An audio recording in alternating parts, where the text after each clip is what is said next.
Egunon guztioi eta ongi etorriak gaurko ekitaldira. Ia esan, plazerra da alako gonbidatuekin kontatzea. Noiz eta momentu honetan gizartearen eta gure herrikideen arazo sozial larriena den horri buruz ari garenean, ez? Hori etxebizitza da. Uste dut etxebizitza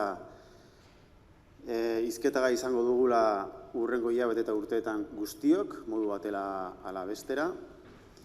Eta, EH Bilduk erabaki du, aspaldi erabaki zuen, baina berriki, dakizuenez, aste honetan, erabaki dugu, urrats bat ematea aurrera, eta proposamenak eskaintzea, iniziatiba hartzea. Uste bai dugu, honek eskatzen duela soluzio politiko bat, eta Euskal Herriko lehen indar politikoa denak, hegoaldeko lehen indar politikoa denak, eta 3 herrialde hauetako bigarren indar politikoa denak, badaukala ardura politiko bat bere gain, krisi sozial honen aurrean, etxebizitza krisiaren aurrean, iniziatiba hartu eta proposamen pragmatiko egingarri eta eraldatzaileak aurkezteko arazoa soluzio bidean jartzeko. Hori da beraz, mugitzen gaituena gaur hona etortzera eta jarraian aurkeztuko dizuedan iniziatiba hau aurkeztera. Iniziatiba honi izen hau jarri diogu. Posible 30K, posible 30.000.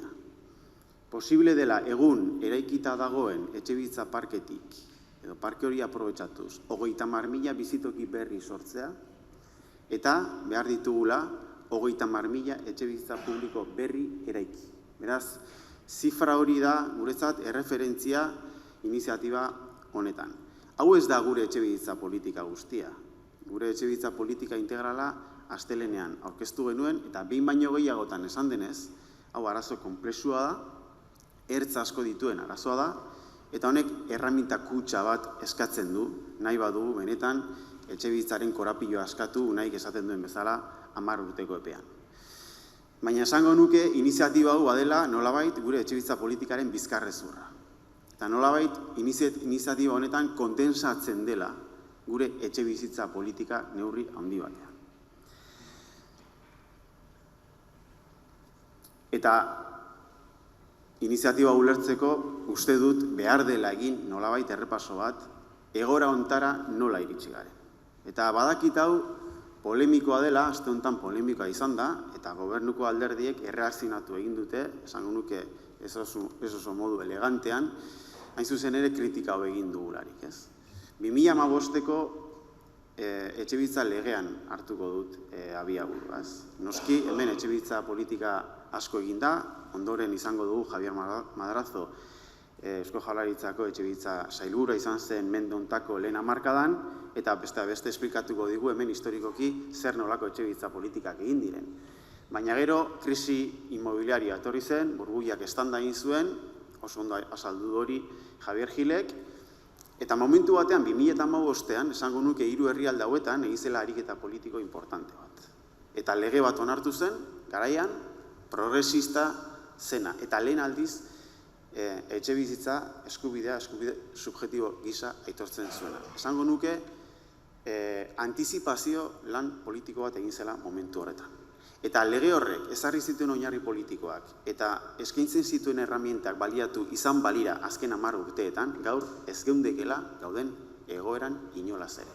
Beraz, uste dugu, eta EH Bildu lege horren aprobazioan parte izan zen, guk lege horren alde bozkatu genuen, alderdi sozialistarekin batera, eta desagertu den beste alderdi politiko batekin batera, UPyD izan zen 3. hori, eta EAJaren kontrako bozkekin, nik uste dut importantea dela ordutik ona ze gertatu den aipatzea, neurri handi baten esplikatzen baitu ze egoera kaskarrean iristen garen etxebizitza larrialdi honetara. Durante esta década no se ha hecho política de suelo. Los diferentes planes directores de vivienda han planteado la necesidad de elaborar un PTS de la vivienda que organizara el territorio y definirá dónde había que construir vivienda y dónde vivienda pública. No se ha hecho ese PTS y no se ha hecho una reserva de suelo estratégico.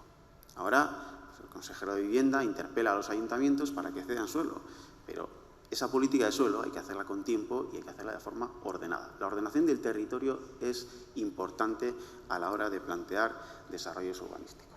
No se ha hecho política de suelo en los últimos 10 años. No se ha hecho ningún tipo de intervención de los alquileres. Es verdad que no teníamos competencias. Cataluña tampoco las tenía y lo hizo. Y EH Bildu, en los sucesivos procesos de negociación de los presupuestos, ha planteado la necesidad de valernos de nuestro derecho civil para intervenir unos alquileres que estaban en precios disparados.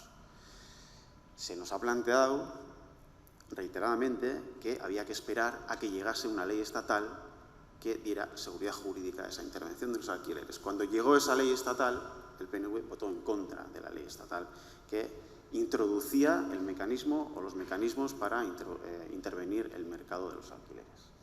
Si hubiésemos empezado a hacerlo, hoy seguramente tendríamos experiencia y mecanismos ya desarrollados a tiempo para poder hacer una intervención de los alquileres que baje los precios realmente. No ha habido ningún tipo de actuación frente a la vivienda vacía. La ley del 2015 y su desarrollo reglamentario permitía mecanismos legales, normativa, para intervenir frente a la vivienda vacía. Se calcula que hay 25.000 viviendas vacías movilizables en la Comunidad Autónoma Vasca y el decreto de la vivienda vacía se aprueba en Consejo de Gobierno en 2021, 6 años después de aprobarse la ley en 2015. El único municipio que ha aplicado ese decreto es Azpeitia, y Nagore Alkorta explica bastante bien que ese decreto es bastante deficiente en términos jurídicos y que ha necesitado de asesoramiento externo para poder empezar a intervenir o movilizar la vivienda vacía. Tampoco se ha actuado frente a las consecuencias de la turistificación. Hoy todo el mundo corre para ser los primeros en aplicar la tasa turística, pero hace escasamente 3 años, cuando EH Bildu planteaba la tasa turística, pues se nos decía que estábamos yendo en contra de la industria del turismo y, por lo tanto, en contra de los intereses de este país y en contra del desarrollo social y económico de este país. Esto ha sucedido hasta ahora y yo, pues antes de venir aquí, he estado leyendo la hemeroteca y es muy elocuente. La hemeroteca, pues eso es lo que tiene, ¿no? Que queda ahí. ¿Qué nos ha dicho de EH Bildu cuando EH Bildu ha planteado, por ejemplo, una tasa turística para hacer frente a las consecuencias de la turistificación? Tampoco se han activado las capacidades económico-financieras que tenemos en los 3 territorios. Ahora todo el mundo habla de la necesidad de un fondo social, pero esas capacidades económicas y financieras han estado en el territorio durante todo este tiempo y no se ha hecho nada al respecto. En consecuencia, en los últimos 10 años, la promotora pública del Gobierno vasco ha construido 3.000 viviendas públicas. 3.000, que a ojos de la situación actual es una cifra muy, muy deficiente. Por lo tanto, lo que podemos decir es que aquí, y ya sé que esto escuece a los partidos de gobierno, pero yo creo que en vista a esta cuenta de resultados, pues se puede decir que aquí prácticamente lo que se ha hecho es una política inmobiliaria, que se ha fiado al mercado la provisión de vivienda y que se ha creído en un dogma que hoy se demuestra que es falso, que es la autorregulación del mercado. Y además de eso, ¿qué se ha hecho? Pues política proteccionista, política prestacionista, perdón. Cada vez era más la gente que no podía acceder a una vivienda y eso se ha tratado de paliar esa situación a través de subvenciones y prestaciones. Yo creo que este es un balance bastante fiel de lo que ha ocurrido. Será discutible si era posible anticipar esta situación. Todo el mundo es consciente de que hay muchos elementos en juego, de que la situación es compleja, nadie lo duda, pero la Ley de Vivienda en 2015 supuso un hito y establecía regulación y principios políticos para actuar, que no se han aprovechado. Si se hubiese hecho, hoy estaríamos en otra situación. 3.000 viviendas promovidas por Visesa es un dato objetivo. Por lo tanto, yo creo que la crítica política por nuestra parte pues es bastante ecuánime y, por supuesto, legítima. Eta zein da gaurko egoera, ondorioz? Gaurko egoera da emergentzia egoera bat. Emergentzia habitazionala, emergentzia soziala, sozialeko egoera bat argi eta garbi.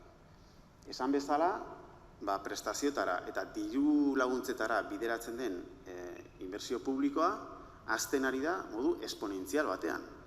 Gaztelagun, emantzipa, etxebizitza komplementoa, bestelako diru laguntzak, dedukzio formetan, bestelako motako diru laguntzen kopurua hazten ari da modu izugarria, modu esponentzialean. Eta aldi berean, geroz eta gehiago da, merkatu librean etxebizitza bat eskuratu ezin eta etxebidera jotzen duen jentea. Gaur egun, 110.000 personatik gora daude izena emanda etxebiden. Gehiengoak alokairu bat eskatzen du, Javierrek esan duen bezala, ondorio batera iritsi delako. Berak ezingo duela etxebizitza bat eskuratu jabetzan bere bizitzan eta beraz alokairu dela bere alternatiba bakarra. Beraz, hemen zerbaitek utxe egiten du. Hau da, geroz eta diru publiko gehiago inbertitzen badu etxebizitza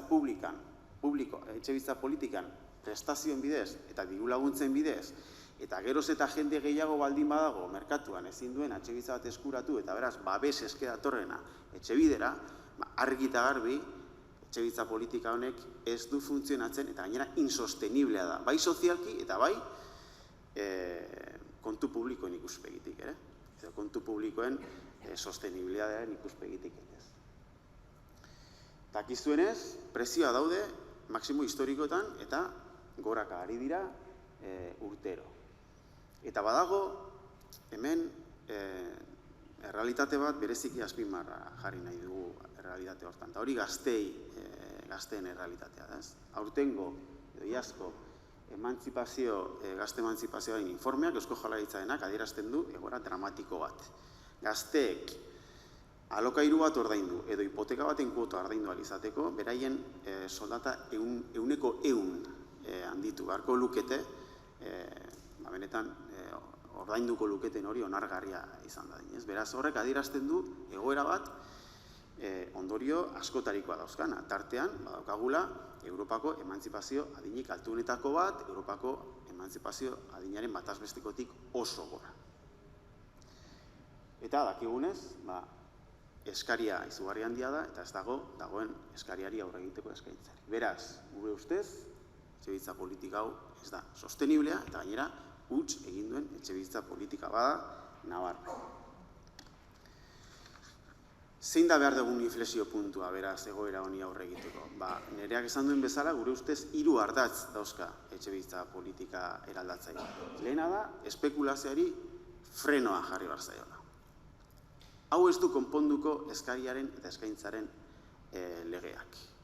Ezin dugu pentsatu merkatuak konponduko duenik hau. Erori eginda merkatuaren autoerregulazioaren mitoa.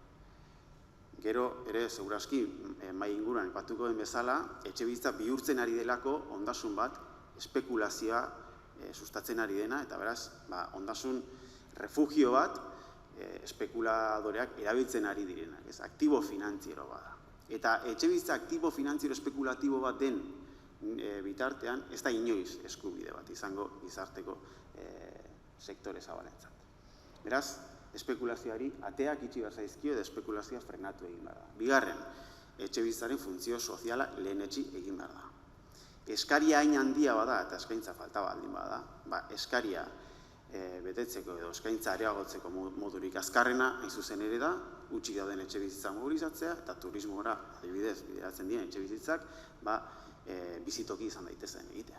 Hori bada, egin daiteken zerbait eta gainera bere aloko efektu bat izan dezakeen zerbait edo modu azkarrean egin daiteken zerbait. Beraz, lehen etxi behar da etxebizitzaren funtzio soziala. Bizitokia izan behar da, etxebizitza beste ezer baino lehen. Eta hirugarren, behar dugu osatu etxebizitza parke publiko zabal bat. Ahalik eta etxebizitza parke publiko handiena. Eta hortarako, ereduak, esan den bezala, badauzkagu Europako iparraldean. Eta askotan esan dugu, eta gaur ere esango dugu, Viena badela erreferentzia bat zentzu hortan. Orduan eta etxebizitza publiko gehiago, orduan eta parke zabalagoa, orduan eta gaitasun gehiago, merkatua estabilizatzeko eta prezioak jeisteko. Eta beraz, etxebizitza parke publiko bat da infrastruktura, azpiegitura sozial estrategiko bat herri honentzat. Eta izaera hori izan beharko luke. Azpiegitura gisa ulertzen ditugu karreterak, azpiegitura gisa ulertzen ditugu trenbideak, azpiegitura gisa ulertu behar dugu etxebizitza parke publiko bat. Eta hori bada paradigma aldaketa bat. Hori bada beste eredu bat. Eta hain zuzen ere, paradigma hontan funtzionatzen duten herrialdeak badaude Europan zehar. Beraz, hauxe da planteamentua funtsean, nolabait gure iniziatibari izena ematen diona.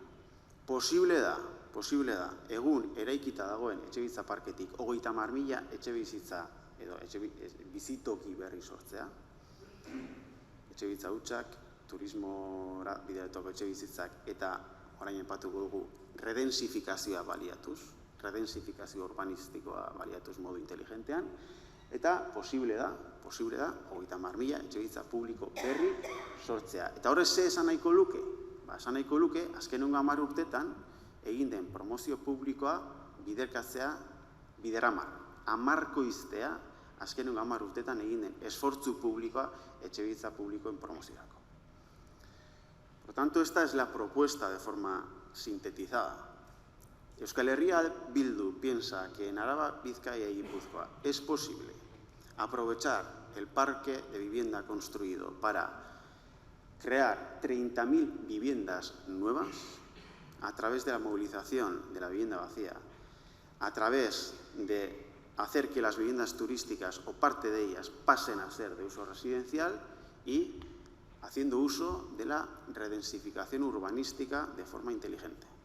Y Euskal Herria Bildu piensa que es posible construir 30.000 viviendas públicas nuevas en los siguientes 10 años, de tal manera que multipliquemos por 10 el esfuerzo público que se ha hecho en la última década en promoción de vivienda pública. Esta es la propuesta sintetizada y llevada a números, si se quiere.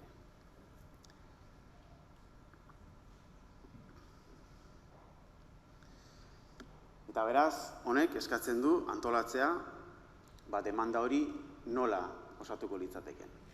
Eta kuadro hontan, ikusiko duzuenez, gure ustez, posible da, eta egingarria da, pragmatikoa da, eta helburu hori lorgarria izan daiteke 10 urtetan, 5.000 etxebizitza turistiko bizitoki bihurtzea, eta hori da, noski, zona tentsionatuetan eragin behar da horretarako, turismoak sortu dituen albokalteak nabarmena diren lekuetan, adibidez Donostin, badago horretarako eskaera sozial bat, badago horretarako tartea, eta uste dugu, egingarria dela hain zuzen ere, egun turismora bideratzen diren, edo pisu turistiko diren 5.000 etxebizitza horiek, 5.000 etxebizitza bihurtzea bizitoki datozen 10 urteetan. Esan bezala, 25.000 etxebizitza huts daude, mobilizagarriak direnak, hori da estimazio ofiziala, eta uste dugu, 25.000 horietatik 15.000 mobilizatu daitezkela, merkaturatu daitezkela, eta bizitoki bihurtu daitezkela datozen 10 urtetan. Horretarako araubidea badago. Eta guk demostratu dugu funtzionatzen duela. Eta behin aplikatu dugu Azpeitian, eta bidea urratu dugu. Hortik atzetik behar da konsensu politika handi bat, araubide hori eskutan, egin dezagun hori leku guztietan. Ez da erreza, behar da segurtasun juridikoa, baina zaila da bidea irekitzea. Bidea irekirik dago. Ausardia behar da, baina badaukagu horretarako gaitasuna, legala eta araubidea badaukagu hori hurrengo urteetan egin ahal izateko. Eta badago gainera programa bat, bizigune dena, Eusko Jaurlaritzak badauka programa bat, alokairu horiek gobernuak berak gestionatu ditzan eta segurtasuna eman diezaien maizterrei. Regenerazio urbanistikoaren bidez eta redensifikazioaren bidez, hiriguneak barrurantz hasiz eta ahalik eta lurzoru gutxien okupatuz, uste dugu posible diela 10.000 bizitoki berri sortzea hurrengo 10 urteetan. Estimazioa bada, baina, rigore pixka batekin egindako estimazio bat, eta uste dugu hori posible dela. Beraz, berriro, egungo etxebizitza parkea baliatuz, uste dugu 10.000, gehi 15.000, 30.000 etxe bizitza edo bizitoki berri sortzeko aukera badagoela, hurrengo 10 urteetan. Eta ondoren egin behar da eraiki, bai, eraiki ere egin behar da. Ahalik eta gutxien, ahalik eta lurzoru gutxien okupatuz, edo lurzoru hori ahalik eta modu eraginkorrenean okupatuz, eta zainduz baita ere, besteak beste, dakigunez, krisi ekosozial baten bizi garela, eta beraz hemen eraikuntza ezin daitekeela edozein modutan planteatu hurrengo urteetan. Baina uste dugu, 30.000 etxebizitza berri beharko direla, hurrengo urteetan Araba, Bizkaian eta Gipuzkoan, dagoen eskariari aurre egiteko, etxebizitza horiek publikoak izan behar direla. Bizesa da, dakizuenez, Eusko Jaurlaritzaren promotore publikoa, Bizesa kokatu beharko genuke bere margen, goiko margenetan. Eta historikoki egin duen, intentsitate altuenean kokatu, edo nahi bada hortik pixka gora, eta hurrengo 10 urteetan 10.000 etxebizitza publiko eraiki beharko lituzke Bisesak alokairu sozialen. Hori da, gure ustez, Bisesak egungo promotora publikoak egin beharko lukena. Eta ondoren, beharko lirateke beste 20.000 etxebizitza publiko. Eta hori egiteko behar da entidade berri bat sortu. Entidade publiko sozial berri bat sortu, eta beraz, egun daukagun ekosistema publiko instituzionalean aktore berri bat sartu jokoan. Eta horri, izena jarri diogu, entitate horri, etxebizitza eskuragarria sustatzeko erakundea litzateke entitate berri hori. Ardura hartuko lukeena, 20.000 etxebizitza publiko berri merkaturatzeko hurrengo 10 urteetan.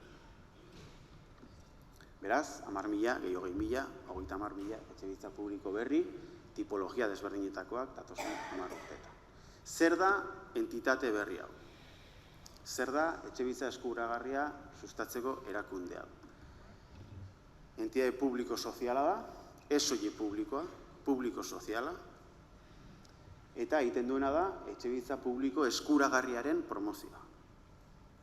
Beti lurzoru publikoan, lurzoruaren titularidade publikoa mantenduz, eta alokairua planteatuz, alokairu eskuragarria, eta baita salmenta azalera eskubidea. Baina beti etxebizitzaren izaera publikoa mantenduz. Esan bezala eredu misto bat, beharko litzateke, helburua da ahalik eta gehien alokairuan egitea, baina ondoren ikusiko dugunez, operazio posible izan dadin termino ekonomiko-finantzieroetan, beharko da baita ere, saldu azalera eskubidean. 75 urte barru, etxebizitza hori, bai lurzorua eta lurzoruaren gainera eraiki dagoena, administrazio publikoaren jabetzakoa izango litzateke. Eta sortuko diren rentabilidadea, sortuko diren diru-sarrerak reinbertituko liratezke, hain zuzen ere, parke hori mantentzeko epe luzera begira. Izan ere, hemen paradigma, gogoratu ezagun da, azpiegitura publiko bat sortzera goazela. Azpiegitura sozial estrategiko bat sortzera goaz, hala ulertzen dugu guk, etxebizitza parke publikoa, eta beraz, horrek behar du, sortu, osatu, baina epe luzera mantendu, eta horre ere, badaude, gastu batzuk finantzatu egin behar dienak urtez urte. Eta egin dugu honen inguruko azterketa bai juridikoa, ikusteko zein den entitate horren forma juridiko egokiena, eraginkorrena, termino kontabletan, kontabilidade publikoaren terminotan nola kokatu behar den administrazioaren ekosisteman, eta egin dugu baita honen bideragarritasun ekonomiko-finantzieroa aztertu, eta horren inguruko simulazioak egin izan dira. Eta planteatu dugu modelo finantziero bat. Eta hemen nolabait deskribatuko dugu entitate publiko sozial honek ze izaera daukan benetan. Hemen kolaborazio publiko komunitario bat planteatzen da. Sektore publikoaren gaitasunekin soilik ez da aski 20.000 etxebizitza berri eraikitzeko hurrengo 10 urteetan publikoak, eta behar ditugu bi aktore, gutxienez bi aktore fundamental, Araba eta Bizkaian eta Gipuzkoan hemen egon badaudenak. Eta bi aktore dira, fundazio bankarioak eta EPSV-ak, lan EPSV-ak. Beraz, eredu finantziero honetan, Eusko Jaurlaritzak 1.000 milioiko aportazio bat egin beharko luke hurrengo 10 urteetan. 1.000 milioi euro hurrengo 10 urteetan etxebizitza publikoa sortzeko. Dakizuenez, berriki 1.000 milioi euroko aportazio bat egin du Eusko Jaurlaritzak funts bat sortzeko, industria sustatzeko eta industria errotzeko. Esango genuke momentu honetan bi lehentasun handi dituela herri honek, etorkizunari begira. Asko dauzka noski, baina oinarriko bi bat, guk etorkizunan izan nahi dugu herrialde industrial bat. Gure eredu sozial eta ekonomikoaren oinarria industria da. Eta beraz, industria dago egoera zail batean, reindustrializazio prozesu batean aurkitzen gara, eta erronka da, hain zuzen ere, herrialde industriala izaten jarraitzea. Horregaitik hain zuzen ere, EH Bilduk babestu egin zuen lege proiektu bat zeinaren bidez, Eusko Jaurlaritza zorpetzen zen 1.000 milioi horiek inbertitzeko industriaren sustapenean eta bertako industriaren errotzean. Uste dugu, bigarren erronka nagusia, herri gisa, hain zuzen ere, Javierrek aipatu dituen arrazoi horren gaitik, etxe bizitzan daukagula. Hemen arriskua dago gizarte haustura baterako. Hemen kohesio soziala dago jokoan datozen urteetan. Eta gai baldin bagara herri gisa, hiru herrialde hauetan, etxe bizitza eskuragarria bermatzeko herritarrei, orduan badaukagu zoru material bat, segurtasun zoru material bat, nondik gizarte hau eraiki eta herri hau eraiki eta herri honek dituen bestelako milaka erronkei aurregin. Baina, beraz, kostienti izan margur du guztiok etxe bizitzan asko daukagula jokoan. Horregaitik hain zuzen ere uste dugu zentzu guztia daukala Eusko Jaurlaritzak hurrengo 10 urteetan 1.000 milioiko inbertsio bat egitea etxe bizitza publikoan. Eta horretarako aukera gaitasuna badauka horretarako. Ondoren, fundazio bankarioei eskatuko genieke 625 milioiko aportazio bat 10 urtetan hiruen artean. Eta zein da egiten diegun planteamentua? Fundazio bankarioek egiten dute obra soziala. Ze obra sozial hobea, momentu honetan, etxe bizitza publikoan inbertitzea baino. Baina kasu honetan gainera obra soziala litzateke autofinantziagarria. Autofinantzatuko litzateken obra sozial bat. 625 milioi inbertituko lituzkete, etxe bizitzak eraikitzeko, rentabilidad bat eskuratuko lukete txikia, ehuneko batea, baina reinbertituko lukete nahi zuzen ere, reposizio fondo baten, parke publikori mantendu dadin denboran zehar. Eta modu hortan, ingo lukete, bi gauza, bat, ekarpen bat egin, soziala, azpiegitura sozial estrategiko baten sorreran, baina horretaz gain, bigarren ekarpen bat egin, azpiegitura sozial estrategikoren epe luzeko mantenuan. Uste dugu zifra horiek manejableak diela, fundazio bankarioentzat, eta hauxe dela momentu honetan egin dezaketen obra sozialik onena, hiru herrialde hauetan. Eta bestetik daude EPSU-ak, lan EPSU-ak. Eta gizuenez, hemen, 30.000 milioi eurotik gorako aurrezkia daude lan EPSU-etan, EPSU-ek egiten dutena da, pensioa komplementatu, baina aurrezki horiek inbertitu daitezke, eta momentu honetan gainera, hitz egiten ari da, EPSU-ek inbertitu behar dutela aliantza finantzarioaren bidez industrian. Eta lankidezan ari dira Eusko Jaurlaritzarekin fondo batzuk sortu, eta bertan beraiek ere parte hartzeko industriaren sustapenean. Uste dugu EPSU-ek ere badaukatela paper bat jokatzeke hain zuzen ere etxe bizitza publikoen sustapenean. Eta are, beraientzat, inkluso, inbertsio egokiagoa dela. Ze EPSU bilatzen dutena da, rentabilidade bajuko inbertsio bat, luzera berraskuratuko dutena, baina arrisku bajukoa. Eta hau bada, hain zuzen ere, gaun egoeragatik, eta kasu honetan, planteamendu publiko eta soziala dela, eta beraz administrazio publikoaren babesa dagolako atzean, hain zuzen ere, inbertsio seguru bat, rentabilidade txiki bat eman diezaieketena epe luzera begira. Hau da, 100% rentabilidade bat, pensioak aktualizatu behar dituztelako, IPC-ak aktualizatu behar dituztelako. 375 milioi euroko inbertsio bat einako lukete EPSU-ek urrengo 10 urtetan. Eta ondoren, joko genuke, finantziazio esternoaren bila. Eta finantziazio esterno hori, gainera, aurrik ikusten da, ongo dela urrengo urteetan. Egongo da, Europako Inbertsio Bankoaren partetik, eta ongo da, ICO-ren partetik ere. Guk egin ditugun estimazioak finantziazio esterno hori dagokionez dira oso konservadoreak. Eusko Jaurlaritzak eta Nafarroako gobernuak egite dituztenak, baino askoz konservadoreagoak. Ikusten bada, 2.000 milioi euroko kapital sozial badagor, publiko soziala, eta 2.000 milioi euroiekin, uste dugu, gai gaela, apalankatzeko 1.500 milioi euroko finantziazio esterno bat, ez? Deuda zor seniorra deritzan hori, ez? Eta uste dugu, hau, badera, oso errealista zuzen ere. Eta, beraz, orotara, iritsiko ginateke 3.500 milioiko inbertsio volumen batera. Asumituz, etxebizitzaren kosteak bataz beste, koste unitarioa 150.000 eurokoa dela, bataz beste, merkeagoa izan daiteke, garestiagoa ere bai, kasu batzuetan, baina bataz beste 150.000 esan dezagun, orduan, ateratzen zaiguna 3.000 milioi eurorekin posible direla 20.000 etxebizitza eraikitzea. Entitate berri honek 20.000 etxebizitza berri eraikitzea. Eta, geratuko litzaiguke 500 milioiko koltsoi finantziero bat operazioa termino ekonomiko finantzietan kudeatu ahal izateko. Eta honek eskatzen du, noski, zoru politika bat, edo zoruaren kudaketarekin lotutako politika bat. Hemen funtsean, 3 aldagai dira gakoak. Eta gero laugarren basartuko bat, gaitasun instituzionala. Hau da, bisesak soilik ez dauka gaitasunik hau guzti hau egiteko. Beraz, behar da, beste aktore bat, aktore profesional bat, gaitasuna daukana kudeatzeko, eta egin behar den sustapen hori guztia egiteko. Behar da finantziazioa gari gabe ez da posible, behar da kapital publiko bat, behar da kapital pribatu bat, baina orientazio soziala daukana, behar da kanpo finantziazioa, eta gero behar da lurzorua. Lurzorua, egin behar da antolatu, egin behar da prestatu, egin behar da kudeatu, eta horretarako behar da zoru politika bat, egin ez dena, esan dut, azkenon 10 urtetan, baina badakigu momentu honetan, egiten hasteko, gauza asko egiten hasteko, lurzorua egon badagoela. Lurzorua patrimonio municipala da, eta ondorioz hemen udalak gakoak dira. Eta gure konpromisoa erabatekoa da udalerri guztietan etxebizitza publikoa eraikitzeko.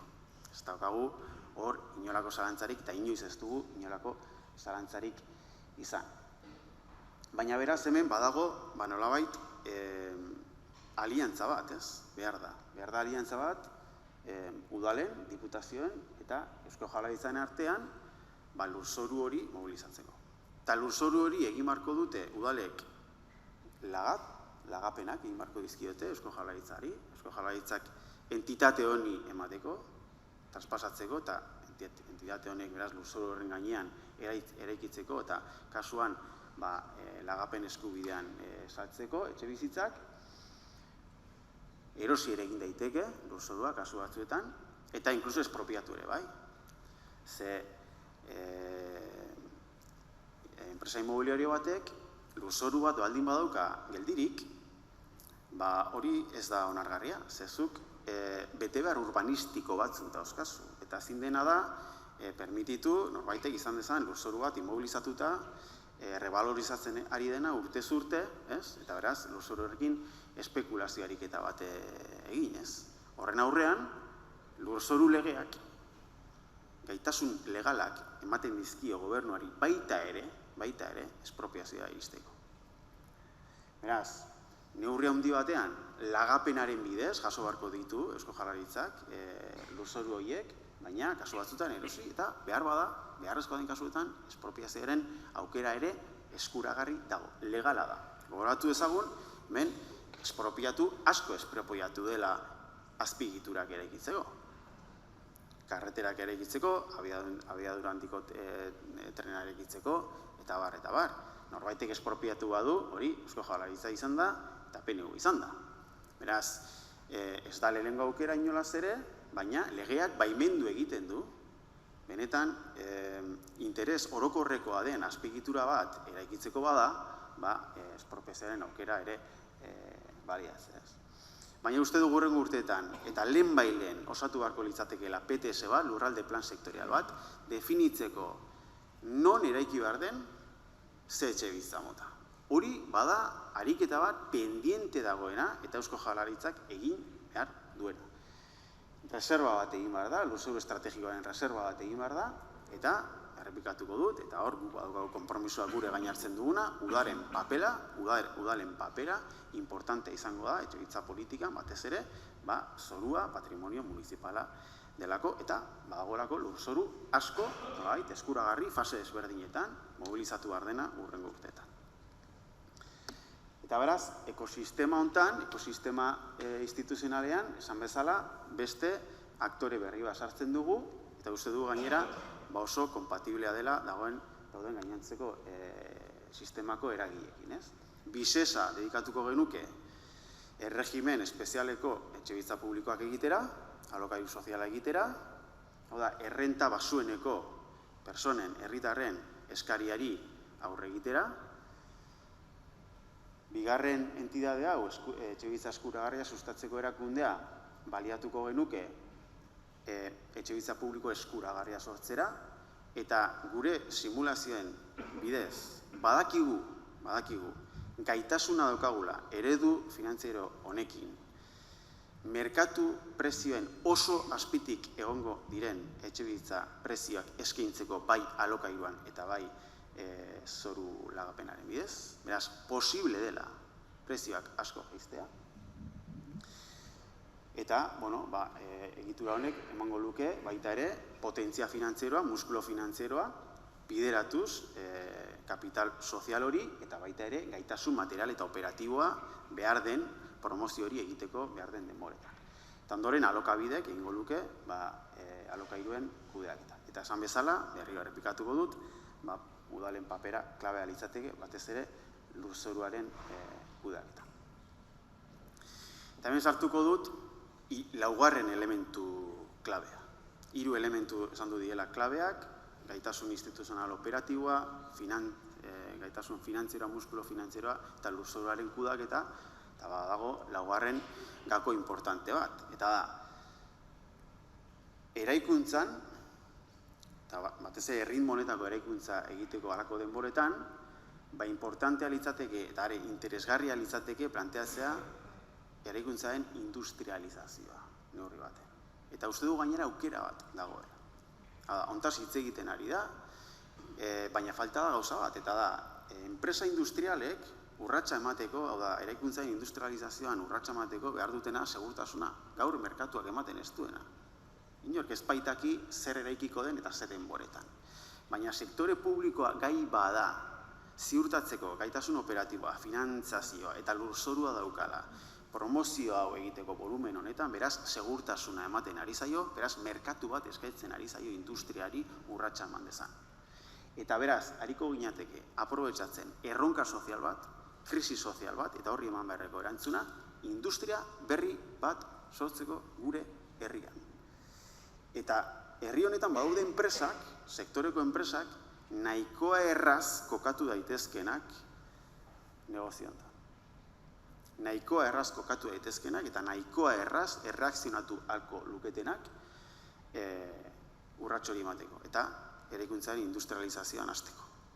Horretarako segurtasuna behar da, horretarako merkatu bat behar da. Baina kasu honetan, beraz, sektore publikoak egingo lukeen inbertsioarekin, 1.000 milioiko inbertsioarekin, hariko litzateke arazo sozial larri bati aurre egiten,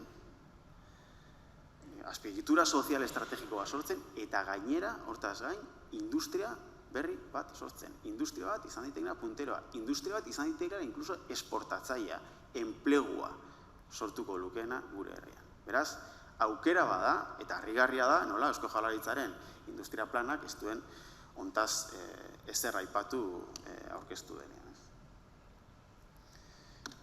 Ze impacto espero ditugu, beraz, honetatik. Impacto sozialak, etxebizitza eskuragarri egitea, neurri handi baten, ze dagoen eskariari hariko ginatek ematen erantzun estruktural bat, erantzun sistemiko bat.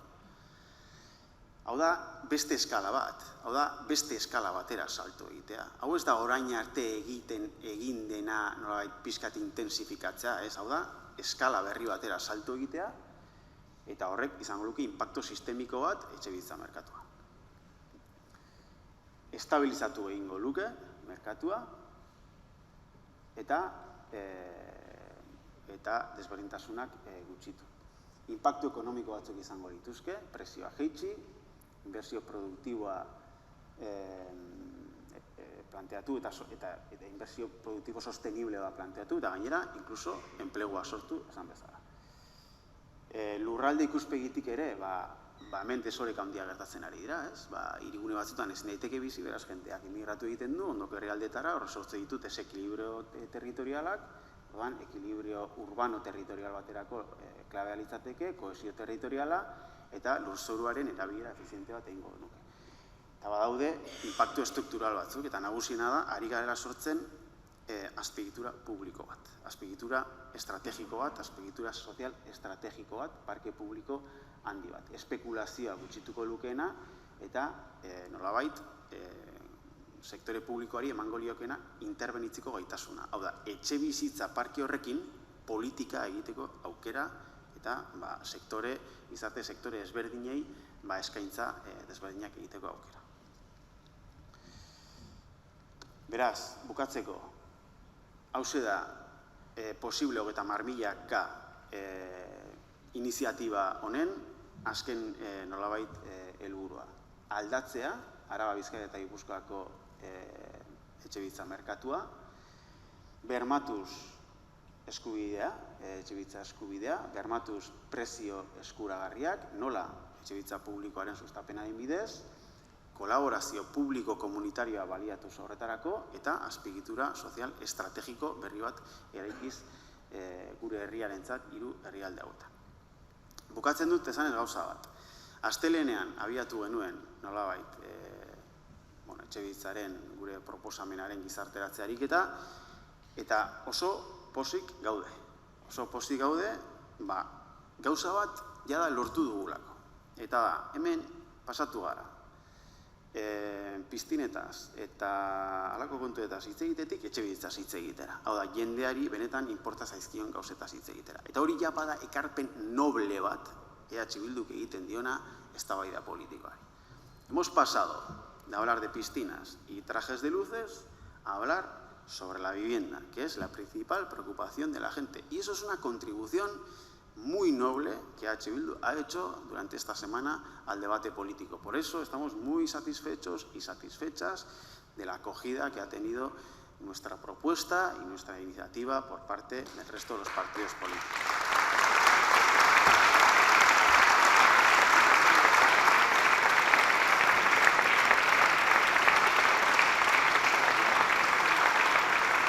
Eta esan nahi dugu, azkenengo gauza da, hau egingarria da. Egingarria da, 3 herrialde honetan, badauzkagu gaitasun instituzionala, daukagu gaitasun ekonomiko-finantzieroak, badaukagu indar harremana, eta badaukagu indar soziala emateko etxebizitzaren arazoari irtenbide determinante bat. Guk 10 urteko plazoa jarri dugu honi. Ez dakigu 10 urte izango den edo 15. Baina Javierrek bere liburuan esaten duen bezala, bienako eredua sortu eta konsolidatu zen 15 urtetan. Baldintza jakin batzuetan bai, baina batez ere konpromiso politiko argi bat egon zelako momentu hortan. Eta guk badaukagu konpromisori. Eta guk gobernuan egon nahi dugu hau egiteko. Halako gauzak egiteko egon nahi du EH Bilduk gobernuetan. Guk ez dugu gobernuetan egon nahi gauza bere horretan iraun dezaten. Guk egon nahi dugu gobernuetan politika aldatzeko eta politika publikoak aldatzeko. Zertarako aldatu? Herritarren arazoa konpontzeko. EH Bildu no quiere estar en los gobiernos, quiere gobernar para cambiar la política y para cambiar las políticas públicas. En este caso, las políticas de vivienda que se han demostrado fallidas. Y tenemos una propuesta que entendemos es capaz de resolver el problema que esta parte del país tiene con la vivienda en un plazo de tiempo razonable. Tenemos capacidades institucionales, tenemos recursos económicos y financieros y tenemos relación de fuerzas en la sociedad y en el Parlamento Vasco para hacerlo. Si EH Bildu está en el gobierno, lo va a hacer. Y esto